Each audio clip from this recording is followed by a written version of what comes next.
Добрий день! І знову з вами 19-й кілометр Рівненського ліцею за числом 19. Наш сьогоднішній випуск присвячений Олександру Храпаченку, якому 18 вересня виповнилося 35 років.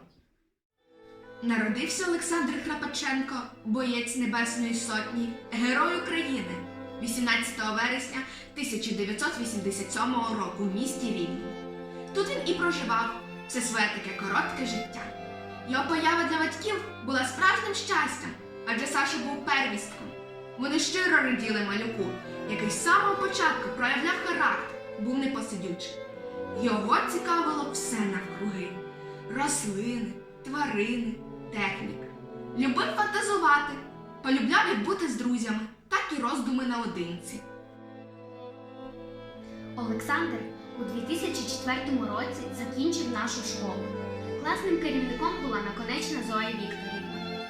Він був творчою дитиною, особливо у старшому підлітковому віці.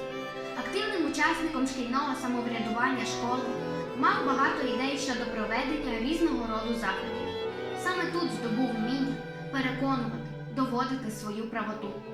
Брав участь у шкільній команді КВК, і команда завжди виборювала призові місця або й перемагала. Згадували класний керівник Зоя Вікторівна та педагог-організатор Світлана Романівна. На формування національної свідомості Олександра великою мірою вплинула бабуся Надія Кирилівна.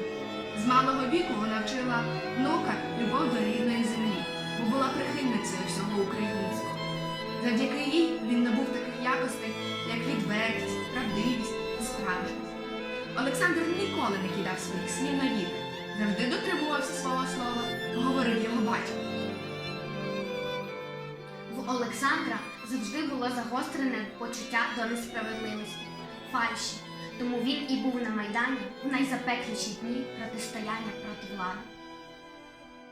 Загинув Олександр Храпаченко 20 лютого 2014 року, похований в Рівному на кладовищі Нове.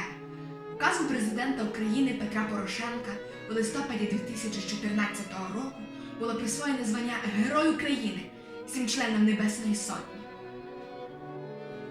На будинку, де проживав Сашко, та на школі встановлено меморіальні дошки, куди вдячні рівняни приносять квіти на знак пам'яті і пошани.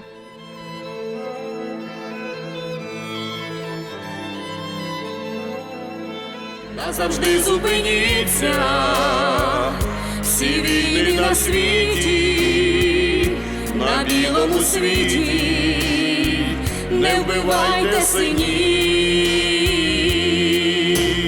ой, не вбивайте синів, твоїх земле синів, ой, не вбивайте синів, твоїх земле синів.